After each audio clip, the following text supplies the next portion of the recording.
नमस्कार, आदाब दोस्तों, बहुत बहुत स्वागत। और ये कहने की जरूरत नहीं है कि आप इस वक्त इंतजार कर रहे हैं हंसी का, खुशी का, कविताओं का, तो फिर देर किस बात की है। आपका दोस्त आपके सामने खड़ा है ये कहने के लिए, वाह वाह क्या बात है। लेकिन मैं अब बुलाता हूं उसे जिसके सवालों का जवाब किसी के पास नहीं होता, और मेरे पास तो अक्सर नहीं होता, लेकिन उसके सवाल ऐसे होते कि कभी खत्म नहीं होते, यानी कि मेरी साथी नेहा के मेहता को।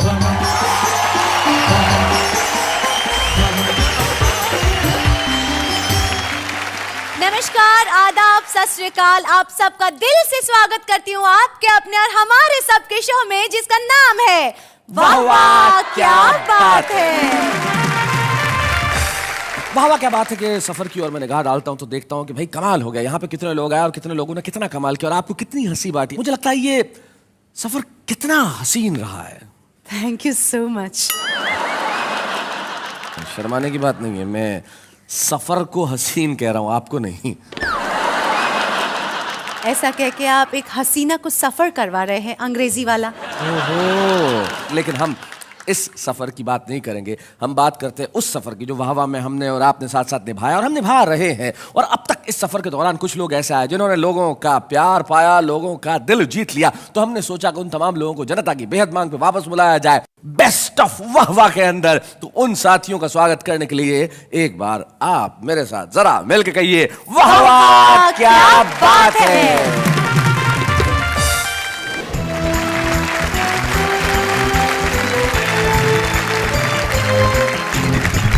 हमारे तमाम कवि यहाँ पे बैठे हैं और सब कवियों की ओर मैं निगाह डालता हूं तो ऐसा लगता है कि आज मंच पे 4 नहीं 5 चांद आ गए हैं और एक अकेला आदमी इनके बीच में ऑड मैन आउट की तरह बैठा हुआ है। ऐसा लग रहा है कि बकरियों की झुंड में एक भेड़ पता नहीं कहां से आ गई। सबसे पहले मंच के इधर ये जो हिंदुस्तानी सूमो पहलवान है, अजनबी खुद का नाम है लेकिन देश में बड़ा ही जाना पहचाना कवि है, हास्य व्यंग का एक ऐसा कवि जो जितनी बार फ्लॉप हुआ उतनी बार एक कविता लिखी। महेंद्र अजनबी, जोरदार कविताओं से स्वागत करें। महेंद्र अजनबी के पास जो बैठे हैं, एक पंक्ति में जो व्यक्ति ये बात कहता है कि समय समय की बात है और समय समय का योग, लाखों में बिकने लगे 2 कौड़ी के लोग। ऐसा सच कहने वाले माणिक वर्मा हमारे साथ हैं। और माणिक वर्मा जी के पास जो बैठे हैं उन्होंने चिर युवा होने का संकल्प ले रखा है। हमारे बीच में है लखनऊ से सूर्य कुमार पांडे, जोरदार तालियों से हम स्वागत करें। और मंच के इस कोने में जो टाई और जिस तरह से लगा रखी है, ऐसा लगता है किसी 5 स्टार होटल से महेश दुबे अभी अभी निकल के आए हैं। तो महेश दुबे हमारे साथ है जो मुंबई से और यूं मूलतः बनारस से हैं और इनकी बातों में भी बड़ा ही रस है जो आज यहाँ प्रस्तुत करेंगे। हम स्वागत करते हैं महेश दुबे का। कोई भी मेरा ख्याल से कवि सम्मेलन या संचालन पूरा नहीं होता जब तक कुंवर बेचन के 1-2 शेर उसमें कोट न किए जाएं। 22 लोगों ने कुंवर बेचन पर PhD की है। ओहो, वाह वाह क्या बात है। और उसके बाद जो बैठा है, जो आज जीन्स पहन के कविता पढ़ने वाला है, हालांकि इसके जीन्स में ही कविता है, क्योंकि इनके पिताजी जैमिनी हरियाणवी बहुत बड़े कवि हैं। ये तो जैसे हैं वैसे हैं। अरुण जैमिनी हमारे बीच में है। मैं बुलाता हूं उस पहले कवि को जो हंसी और ढाकों के लिए मशहूर है और नाम है जिनका महेश दुबे।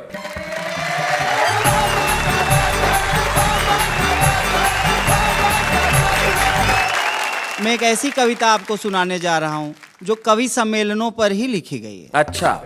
कि हिंदी के एक दुबले पतले मंच संचालक को हिंदी के प्रचार का शौक चर्राया। हाँ। फिर एक मोटे ताजे कवि को बुलाकर बोला, भैये हमें हिंदी के लिए कुछ करना चाहिए। तो बोल, हिंदी के लिए तू क्या करेगा? बोला, हिंदी के लिए तो हम मरने से भी नहीं डरेगा। अच्छा। कवि के लिए हिंदी की सेवा का अवसर निकट आ गया और अगले ही दिन उसके पास अफ्रीका के नरभक्षी कबीले का टिकट आ गया। संचालक बोला, जा मेरे हिंदी के घोड़े, सरपट दौड़, आदिवासियों के बीच में जाके लंबी लंबी छोड़। कुछ दिनों बाद संचालक के नाम आदिवासी सरदार का पत्र आया। हाँ। लिखा था, भाया आपका कवि थोड़ा अशिष्ट था लेकिन स्वादिष्ट था। उसने हमारा बहुत मनोरंजन किया है, पेट और मन दोनों भर दिया है। आपसे अनुरोध है, अखिल भारतीय स्तर का कवि सम्मेलन करवाओ, 150 कवि लेकर फौरन चले आओ। अच्छा, आने का भाड़ा भेज रहा हूं।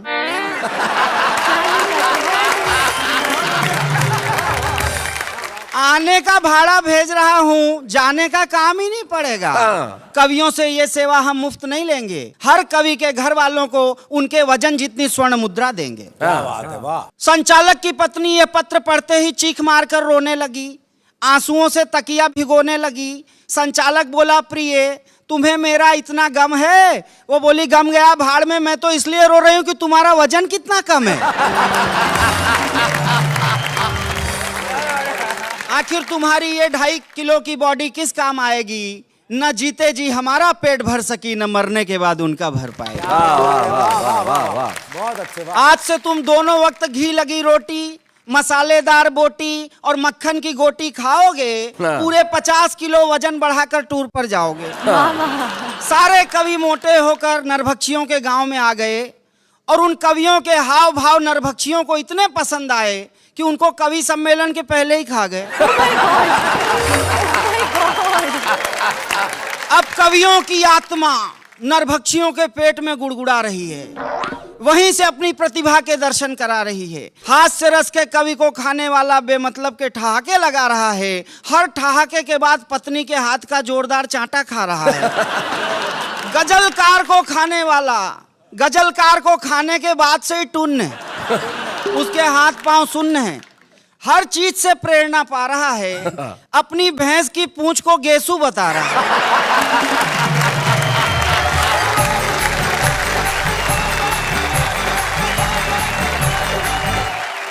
क्या बात है महेश, बहुत बहुत बढ़िया, बहुत बढ़िया। ईश्वर करे कि आप बहुत तरक्की पाएं, और सिर्फ इस देश में नहीं, आप भी अफ्रीका के जंगलों में कविता पढ़ने जाएं। लेकिन एक ऐसा कवि अगर वहां जाता तो लोगों को बड़ा पसंद आता, अपनी कविताओं की वजह से भी और अपने स्वास्थ्य और डील डोल की वजह से भी। वो कवि हमारे बीच में है, मैं चाहता हूं कि अब वो आए और कुछ ऐसा सुनाए कि आप उनके लिए तालियां बजाएं। महेंद्र अजनबी।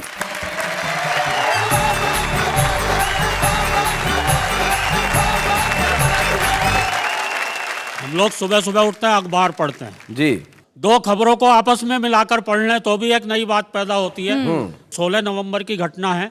उस दिन हमारे यहाँ दिल्ली में इतनी शादियां थी, एक ही दिन में 35,000 शादियां। ओहो। अच्छा संयोग देखिए, उसी दिन हमारे देश में बकरा ईद भी थी। अखबार में दोनों खबरें साथ साथ छप गई। दिल्ली में एक ही दिन में 35,000 शादियां, बकरा ईद धूमधाम से मनाई गई। एक नया प्रयोग इसमें मैंने भी किया है। एक दिन मैं अखबार पढ़ता हुआ सड़क के किनारे खड़ा हुआ था। मैंने एक अखबार की खबर पढ़ ली, दूसरी सड़क के किनारे लिखी हुई वो बात। अखबार पढ़ रहा था, अखबार में खबर छपी हुई थी, हम देश को 21वीं सदी में ले जा रहे हैं। अचानक मेरी निगाह ट्रक के पीछे गई, बहुत बढ़िया बात मिली।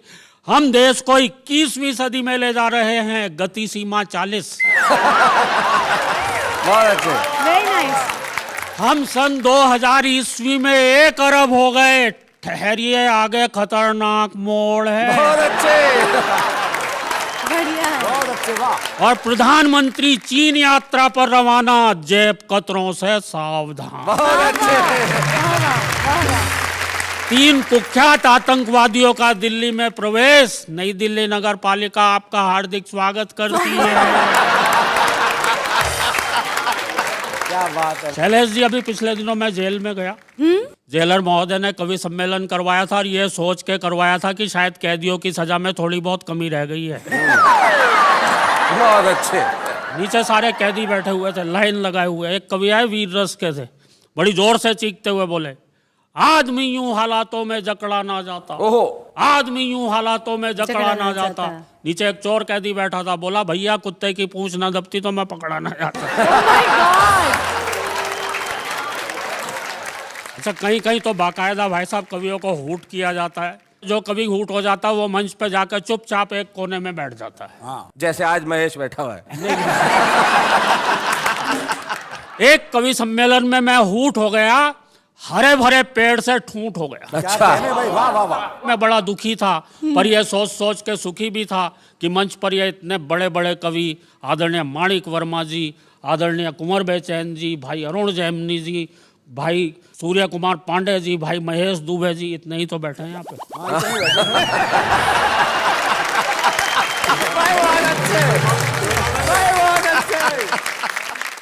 ये इतने बड़े बड़े कवि बैठे हुए हैं, क्या ये भी इसी तरह से दुखी होते हैं?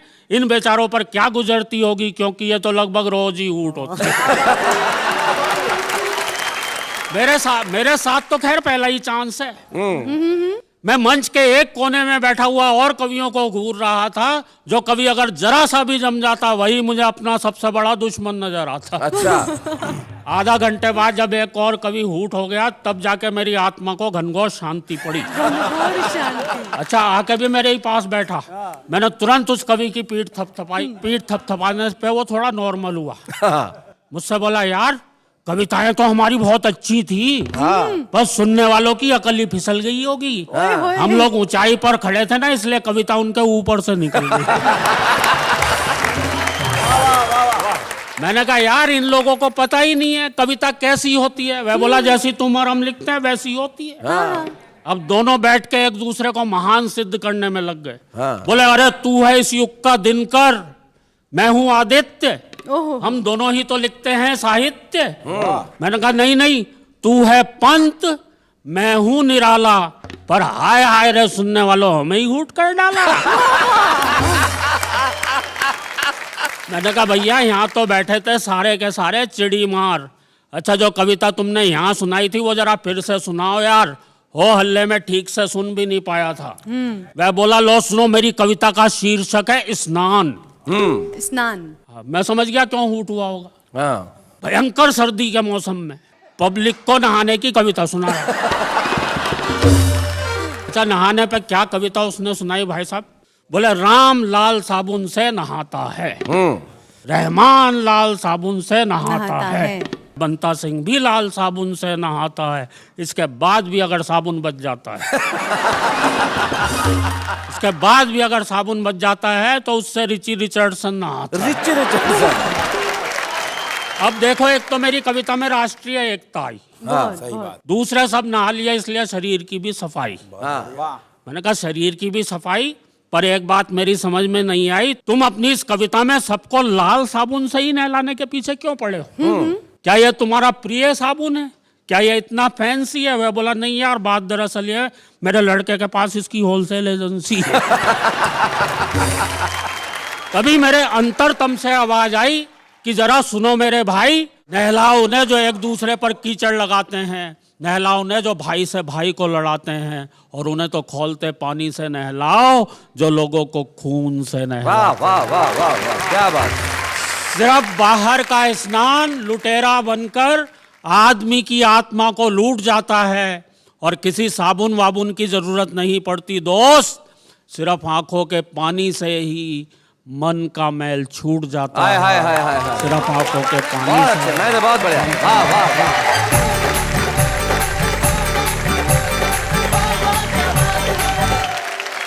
महेंद्र, आपने जो कविता जो हास्य से शुरू करके व्यंग तक पहुंचा के करुणा के मोड़ पे खत्म की है, सचमुच इस देश के हालात ऐसे ही हैं। तब मुझे एक व्यंगकार माणिक जी, वो अपनी गजल में कहते हैं कि हरा भरा ये देश तुम्हारी ऐसी तैसी, फिर भी इतने क्लेश तुम्हारी ऐसी तैसी, देश बिके तो बिके ठाट से कर्जा लेकर, घूमो देश विदेश तुम्हारी ऐसी तैसी। महेश, ध्यान से सुनो, ये लाइन तुम्हारे लिए कि बंदर तक हैरान तुम्हारी उछल कूद पर, किसके अवशेष तुम्हारी ऐसी तैसी। मैं सम्मान के साथ बुलाना चाहता हूं जिनकी पंक्तियां मैंने अभी पढ़ी, माणिक वर्मा जी। जोरदार तालियों के साथ हम स्वागत करें।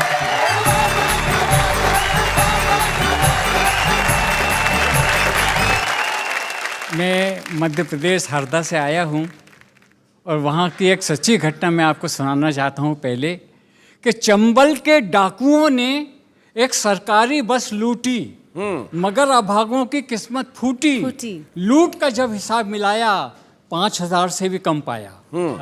डाकुओं ने फौरन बस रुकवाई, लूट की एक एक वस्तु धन्यवाद सहित यात्रियों को वापस लौटाई। एक रिटायर्ड थानेदार चकराया, डाकुओं का हृदय परिवर्तन उसके समझ में नहीं आया। बोले बंधु आज ये उदारता कैसी? डाकू बोले उदारता की ऐसी की तैसी, हमारे पल्ले का ठेंगा पड़ता 5,000 तो थाने में देना पड़ता है।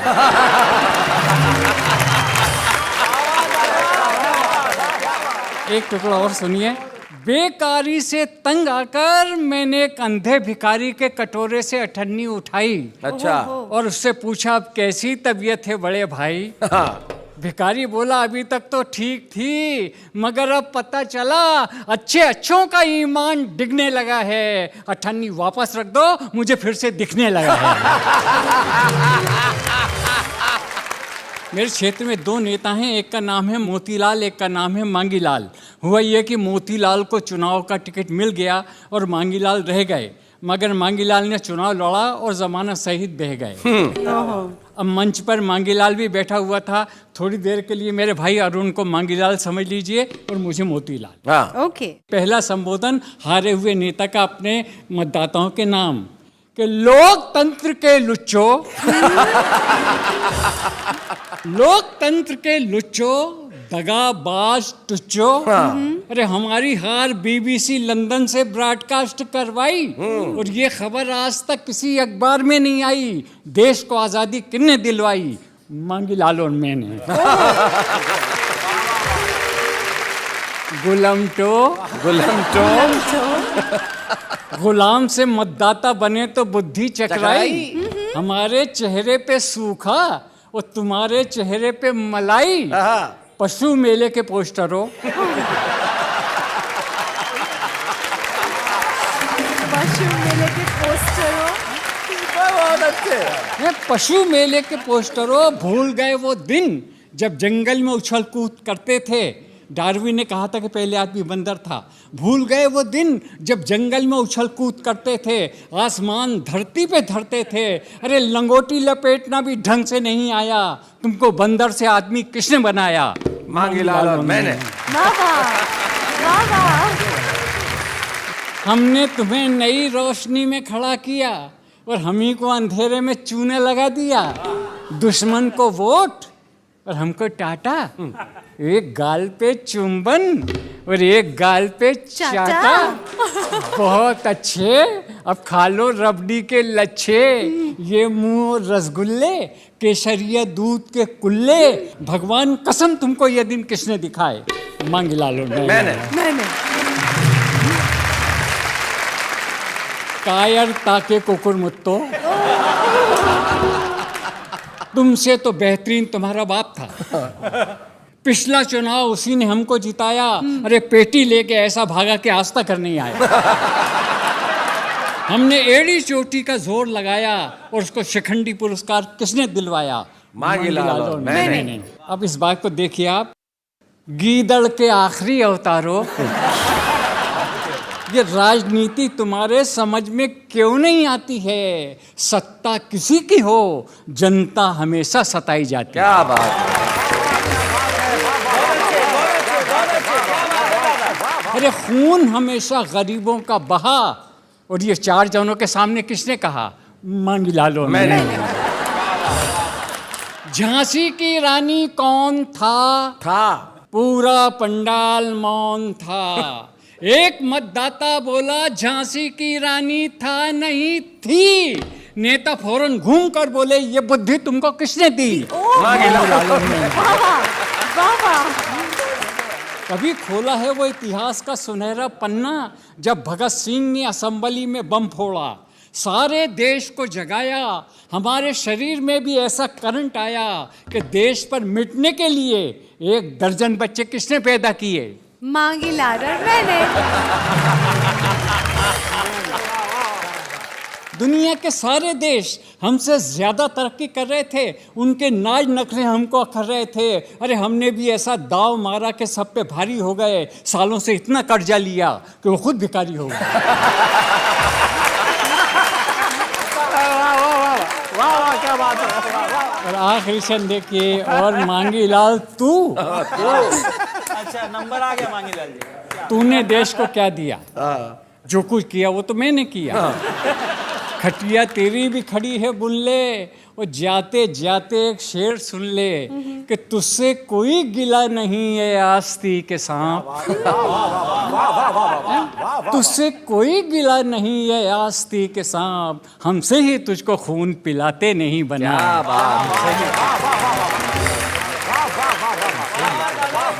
और मैं एक गज़ल सुनाना चाहता हूँ, बहुत छोटी है लेकिन गज़ल का मज़ा लीजिए। इसमें मैंने एक बात की है कि तीनों काल को, भूत भविष्य वर्तमान, हाल माजी और मुस्तकबिल, तीनों को मैंने एक जगह इकट्ठा किया है। क्या बात कि मुझे आपसे मोहब्बत कभी थी न है न होगी।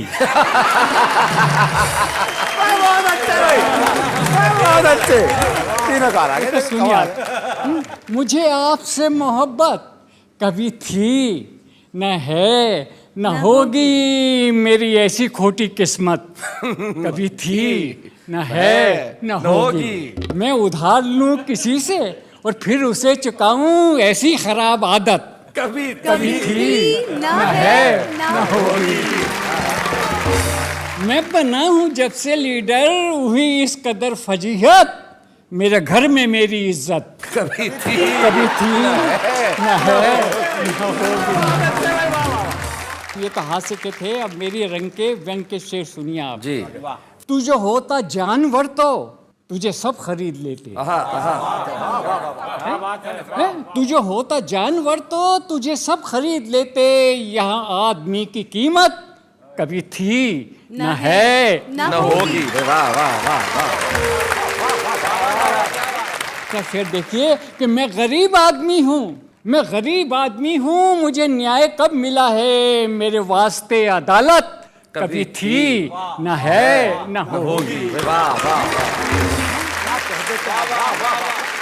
और शेर देखिए कि आटा ये बम फूट रहे हैं, ब्लास्ट हो रहे हैं, लेकिन दोस्तों मेरे देश पर मुझे गर्व है। और बात देखिए कि मेरे गुलसिता के होठों, मेरे गुलसिता के होठों से छीन ले हंसी जो, किसी बम में इतनी ताकत कभी थी न है न होगी। वाह वाह। तो आखिरी शर्त देखिए, कभी और भी हैं लेकिन सबसे माजरत के छात, कभी और भी हैं लेकिन यहाँ आप जैसी मानिक किसी दूसरे की शोहरत कभी थी न है न होगी। 100% सच कहा।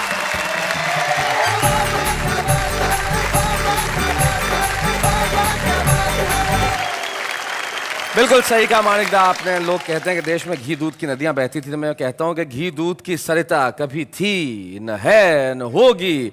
और हजारों कवि है यूं तो देश में, पर मानिक जी जैसी कविता कभी थी न है न होगी। बहुत बढ़िया। और आपने इस उम्र में जिस ऊर्जा के साथ कविता पढ़ी है, तब एक शायर का मुझे सिर्फ एक शेर याद आता है जो मैं आपको समर्पित करना चाहता हूँ, कुंवर जी को और आपकी पूरी पीढ़ी को समर्पित करना चाहता हूँ कि हम सायादार पेड़ जमाने के काम आए, सूखने लगे तो जलाने के काम आए।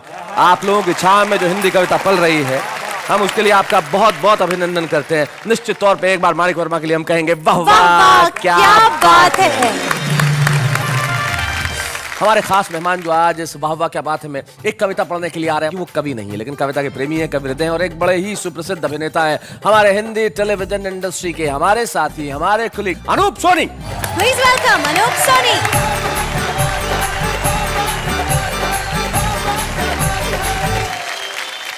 मुझे लिखना बिल्कुल नहीं आता है, बिल्कुल मतलब बिल्कुल भी नहीं। हस्ताक्षर तो कर लेते हो? बिल्कुल बिल्कुल, हाँ, उतना तो लिखना आता है। मैं कविता लिखने की बात कर रहा हूं।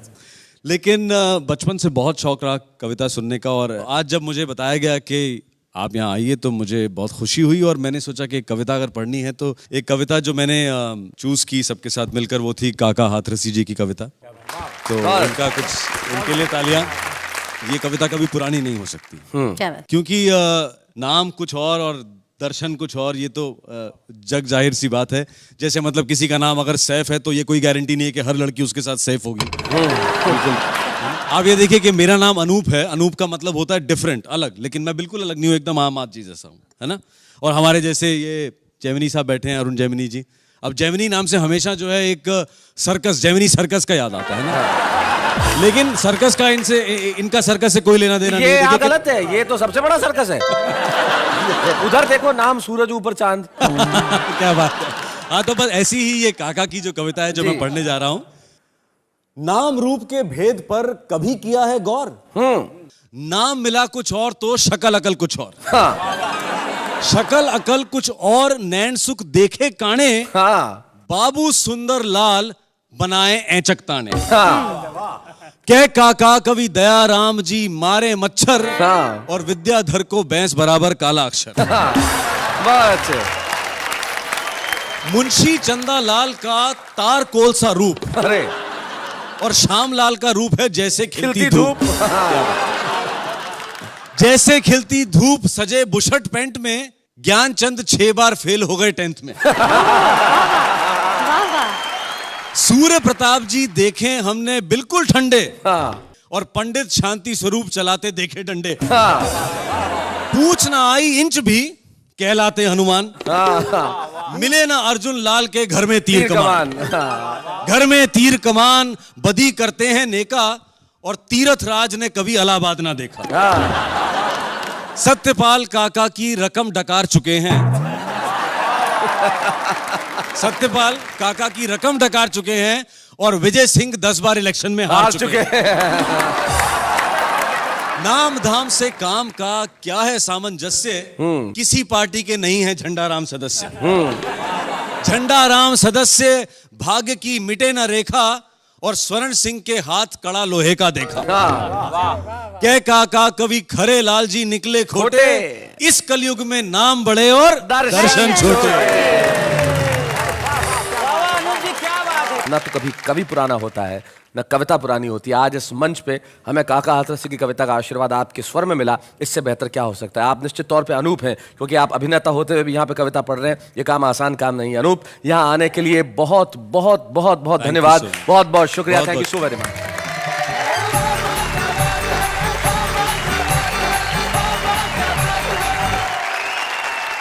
तो ये थे अनूप सोनी जो काका हाथरस जी की कविता हमें सुना रहे थे। नाम में क्या रखा है? इनका नाम नेहा है जी।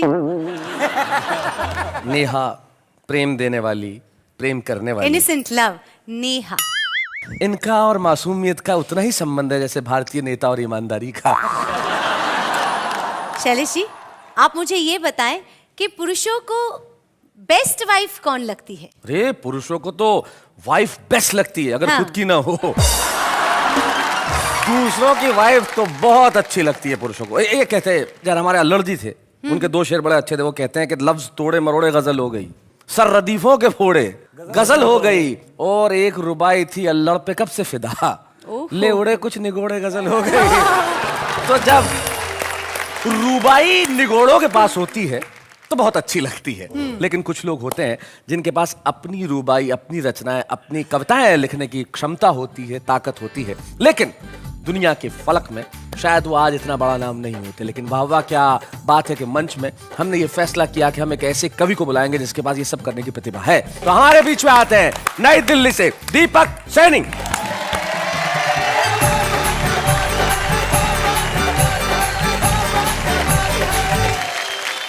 ईश्वर ने सबसे बढ़िया चीज बनाई मनुष्य, मनुष्यों में सबसे बढ़िया चीज बनाई कवि, कवियों में सबसे बढ़िया चीज बनाई अच्छे अच्छे कवि, और अच्छे कवियों में सबसे बढ़िया चीज बनाई हैंडसम कवि। एक हैंडसम कवि आप सभी को प्रणाम करता है। हालांकि बहुत सारे हैंड पंप भी यहाँ पर रखे हुए हैं, और मैं तो शैलेश जी बड़ी कम उम्र का कवि हूं, आपको पता ही है जी। उम्र का जिक्र इसलिए कर रहा हूं क्योंकि उम्र बता देनी चाहिए। नेहा जी ने भी मुझे बता दी 45 साल। तो मुझे बताने में क्या शर्म। दरअसल इतने बड़े बड़े कवि और आज इस मंच पर मौजूद हैं, इन लोगों ने साहित्य में अपनी गहरी छाप छोड़ी है, वरना मुझ जैसे नए लोग तो खाली भाप छोड़ के जा रहे हैं। और मैं सबसे कम उम्र का कवि हूं। मेरा कविताओं में सिर्फ इतना योगदान है जितना हमारी संस्कृति में सनी लियोन का। क्या बात है। और आज के दौर में आप किसी को बता दो कि मैं कवि हूं तो सामने वाले का रिएक्शन क्या होता है। मैंने एक बड़ी चिंता व्यक्त की अपने हास्य कविता में, आपके बीच में सुनाता हूं, सुनिएगा। कल मेरा टेलीफोन बजा, मैंने जैसे ही रिसीवर उठाया, उसमें से एक बाला का मधुर स्वर आया। उसने पूछा दीपक सैनी बोल रहे हैं? मैंने पूछा कौन? बोली फौरन लीजिए लोन। मैंने पूछा कौन? बोली फौरन लीजिए लोन। अब पैसों के लिए मत निर्भर रहो किसी भी रिश्तों पर, लोन लीजिए आसान किश्तों पर। मैंने कहा इसके लिए मुझे क्या करना होगा? बोली बस एक फॉर्म भरना होगा, घर के कागज रखवा देना या किसी पढ़े लिखे कवि का अंगूठा लगवा देना। मैंने कहा ये सब हो जाएगा पर लोन कितने का पास हो पाएगा? बोली सर वैसे तो हमारा बैंक कवियों को 500 रुपए तक लोन देता है। बोलो। सर वैसे तो हमारा बैंक कवियों को 500 रुपए तक लोन देता है पर कोई टीवी पर आ चुका हो तो 700 भी ले सकता है। कोई टीवी पर आ चुका हो तो 700 भी ले सकता है। मैंने कहा जी मैं टीवी पर आ चुका हूं, अनेक कार्यक्रमों में जा चुका हूं, मेरा 700 रुपए का लोन पास करा दो। बोली गारंटी किसकी? मैंने कहा महेंद्र अजनबी जी की। बोली सर इनकी तो खुद ही राह भटकी पड़ी है, 300 रुपए लिए थे, 50-50 की 3 किस्त अटकी पड़ी। मैंने पूछा अरुण जी की चलेगी? बोली सर हमारा बैंक इतना रिस्क नहीं ले सकता, अरुण जी ने महेंद्र जी की दी हुई है। अरुण जी ने महेंद्र जी की दी हुई है, एक आदमी 2 की गारंटी नहीं दे सकता। मैंने पूछा लोन नहीं देना था तो फोन क्यों करती है? बोली सारे कवि डिफाल्टर हों तो इसमें मेरी क्या गलती है? बस कवियों को डिफाल्टर सुनते ही रिसीवर मेरे हाथ से छूट गया। मैं नींद से जागा, सपना टूट गया, बिस्तर पे आंखें मलता हुआ सोचने लगा कि लोगों की दृष्टि कवि और कविता से हटने लगी है, बेहुदे और गंदे कार्यक्रमों पर ज्यादा डटने लगी है। क्या बात है, क्या वाह, बात है। वाह, वाह, वाह। वाह वाह। लेकिन ये स्वप्न था। हकीकत यह है दोस्तों कि जब भी कोई फूहड़ कार्यक्रम हमारी संस्कृति पर अपने बाण चलाएगा, उस हर दौर में वाह वाह क्या बात है जैसा कार्यक्रम संजीवनी मन कराएगा। क्या बात है, वाह, बहुत वाह। वाह वाह वाह वाह। भाई दीपक सैनी बहुत बढ़िया, बहुत बढ़िया। आपने बहुत अच्छी कविता सुनाई और स्वयं पे व्यंग करना जैसा कि सबसे मुश्किल काम होता है, लेकिन दीपक ने किया। स्वयं पे ये व्यंग करना कि मैं हैंडसम हूँ, ये दीपक तुम्हारी प्रतिभा को दर्शाता है और हम चाहते हैं कि आसमान की बुलंदियां छुए। ये आज दीपक है, कल सूरज बने। जोरदार तालियों से हम स्वागत करें दीपक सैनी का।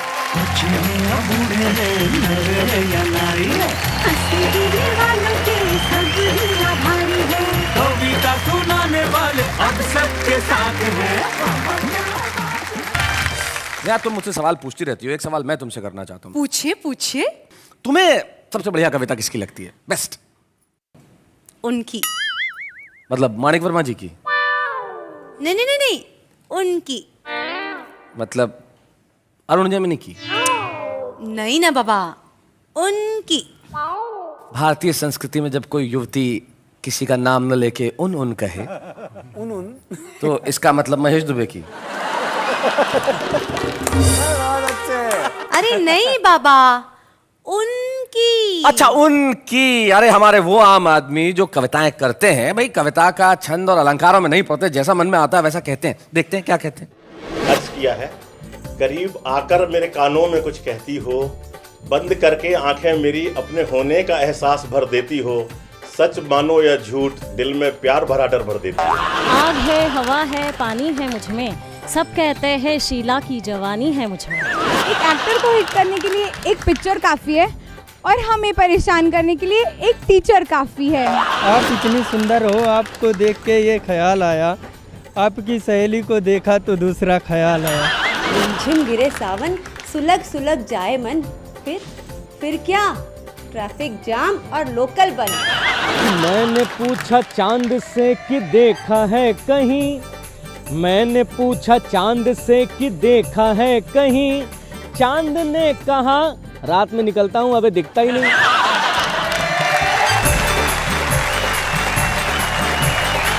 ना उनकी कविताएं अच्छी। जी जी निश्चित तौर पे ये भले आज आम आदमी हो, लेकिन आम से खास की दूरी तय करने में वक्त तो लगता है।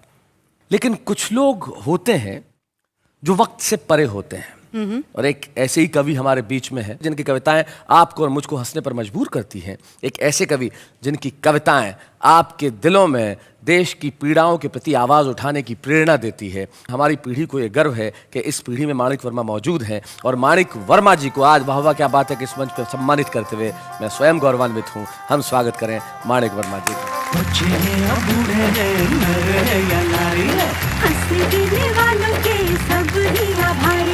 कविता सुनाने वाले अब सबके साथ हैं। माणिक वर्मा जी का जब हम सम्मान कर रहे हैं तो मुझे बड़ी खुशी है कि उनके पुत्र राजकुमार वर्मा और उनके पौत्र विशाल वर्मा दोनों यहाँ उपस्थित हैं। मैं चाहूँगा कि वो हमें यहाँ पे इस मंच पे ज्वाइन करें। राजकुमार एक ऑनरेबल जज हैं और स्वयं भी कविता लिखते हैं, बहुत अच्छा कहते हैं। राजकुमार, क्या मतलब होता है माणिक वर्मा के पुत्र होने का? दोस्तों, बच्चा जब पैदा होता है तो वो रोता है, और मैं जब पैदा हुआ था तो मैं हंस रहा था क्योंकि मुझको मालूम है कि मैंने कभी माणिक वर्मा के यहाँ जन्म लिया है। क्या बात है, वाह वाह वाह वाह। मैं अपने डैडी के बारे में सिर्फ 2 लाइन आपको बोलूंगा जी। कि कुछ शब्द ऐसे होते हैं जिनसे किसी का व्यक्तित्व संवर जाता है, और कुछ लोगों का व्यक्तित्व इतना बढ़िया होता है कि उससे शब्द निखर जाते हैं। हाय हाय हाय हाय, क्या बात। आप अपनी कविता की 2 पंक्ति सुनाना चाहेंगे? कुछ साल पहले मैं अपनी बीवी का प्राइवेट आदमी था, अब सरकारी हो गया हूँ। तो सरकारी बनने पर मेरी बीवी ने जो मेरे ऊपर बैंक कसा, मैं आपके चरणों में दे रहा हूँ कि मैं दौड़ा दौड़ा अपनी बीवी के पास गया। मैंने कहा, जी सुनती हो, तुम्हारा आदमी सरकारी आदमी हो गया है, मजिस्ट्रेट हो गया है। तो बीवी बड़ी उदास होकर बोली नाथ, मैंने सुना है जो चीज सरकारी हो जाती है वो फिर किसी काम की नहीं रहती। आज माणिक वर्मा जी को हमने सम्मानित किया तो रामरेख मनर की एक पंक्ति मुझे याद आती है, जो वो इनके लिए कहते थे कि सागर मंथन जब हुआ निकले मोती अनेक, और व्यंग्य सागर का मंथन हुआ तो निकला माणिक एक। वाह वाह, हम क्या बात है। ऐसे ही कवियों को कल भी सुनेंगे और कहेंगे वाह वाह क्या बात है।